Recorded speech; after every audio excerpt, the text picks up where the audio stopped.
Dans le centre-ville d'Évreux, les immeubles d'après-guerre sont toujours debout. Construits dans les années 1950, ces habitations font la particularité de la ville. La caractéristique de toute cette reconstruction, c'est à peu près les mêmes niveaux que la vieille ville, vous allez le voir tout à l'heure. Donc ça se marie très bien, 2 étages plus le toit. Mais force est de constater que le béton a pris quelques rides. La municipalité va donc lancer avec les propriétaires une campagne de ravalement des façades pour leur redonner leur lustre d'antan. Cette rénovation de l'habitat s'accompagne d'une refonte de l'aménagement urbain. Les travaux ont déjà commencé, comme ici, place Mandel. Il faut que les gens aient le plaisir de marcher, donc plus de place pour les piétons, et puis des aménagements finalement très simples. Vous voyez, ça c'est des simples dallages, il n'y a pas de choses compliquées, mais ça change beaucoup les choses pour la vision qu'on a du centre-ville. Évreux, ce n'est pas que le patrimoine d'après-guerre.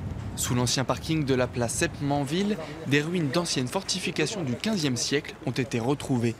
Un travail de reconstruction à l'identique a débuté pour au final aboutir à un jardin paysager au bord de la rivière Iton, courant 2019. Pour le maire, la valorisation de ce patrimoine hébroïcien doit permettre d'attirer les habitants en centre-ville. Si le centre-ville d'Évreux, c'est un centre commercial comme les autres, alors on n'y viendra pas.